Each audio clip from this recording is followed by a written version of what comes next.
Welcome to Bob Riding's Indicator. We are this year's proud sponsor of the Herald and Review Preps. To all the players, coaches, and fans out there, we wish you a very successful season. Remember, for all your automotive needs, come see us at Bob Riding's Indicator across from Caterpillar.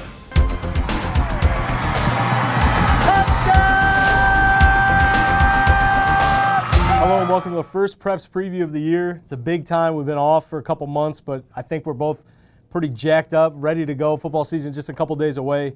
We'll get things started, a little preseason top 5 action. We started this up last year. We're going to start with the top 5, huh? Yeah, we're gonna continue it.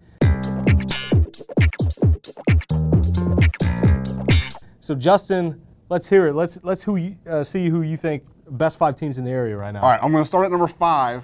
I changed it. We talked the other day about our top 5s, and I've waffled and flip-flopped and done all the things that we're used to you doing. Yeah. But you know, it's early, so maybe I'm just getting into in a form. Number 5, I have Tuscola. Okay, that's a good change.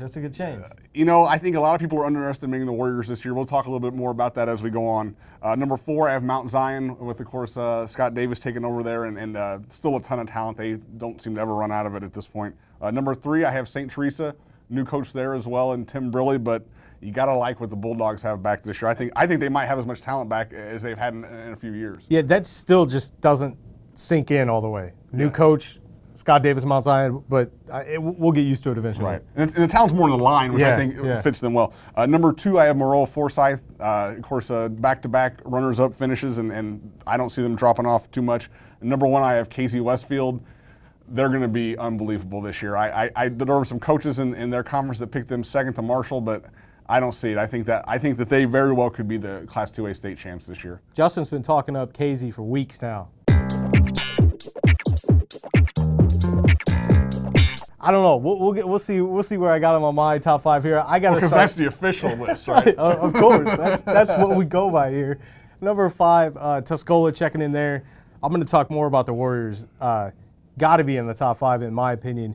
I mean, they've been to state back-to-back years, won it 2 years ago, so they are a fixture in my top 5. Number 4, St. Teresa. Like you said, quite a bit of talent back. A big physical team, going to have one of the best defenses around. Number 3, Mount Zion.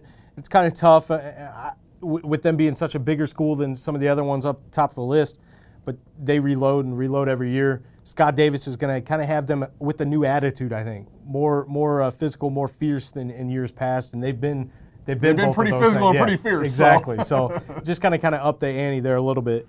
Number 2, Casey. Got him at number 2 because until they kind of lose to Moreau, you know, Moreau is kind of on top of the hill right now, king of the hill with those two. They beat them the last 2 seasons in the playoffs.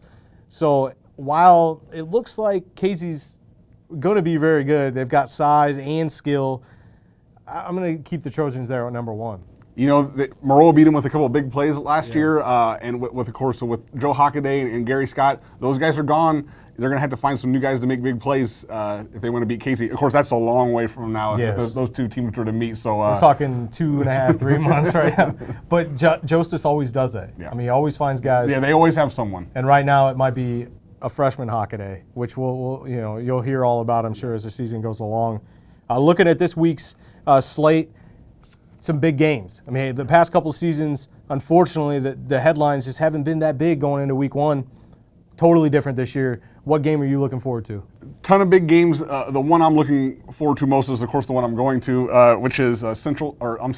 Teresa at Central A&M. Of course, you have St. Teresa going to possibly debut a new style. I know in their scrimmage they still ran under center in the I formation a lot, but we're going to see them do some things in shotgun and with 3-4 wide receivers, which is obviously something we haven't seen from St. Teresa in a long, long time.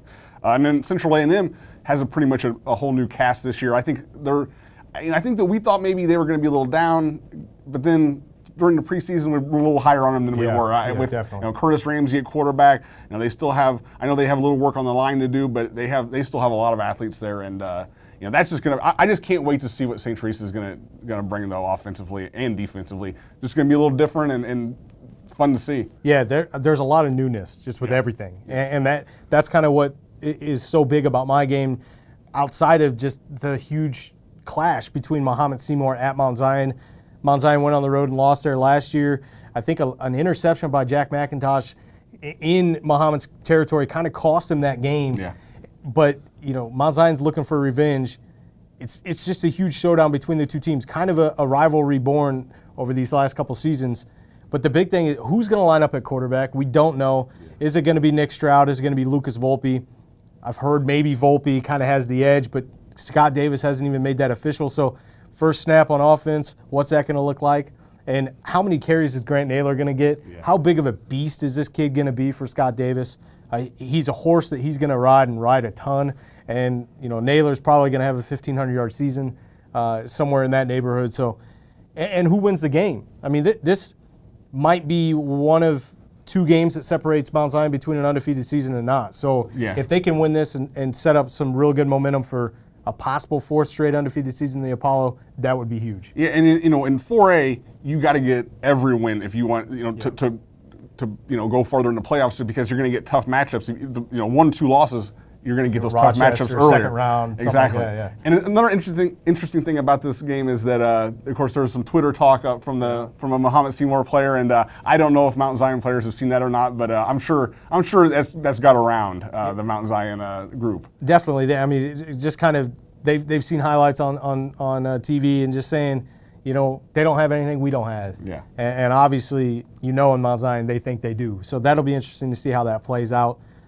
Big picture-wise, looking at the season, what's one big thing you're looking forward to all year? Something that I'm really intrigued with is Pana.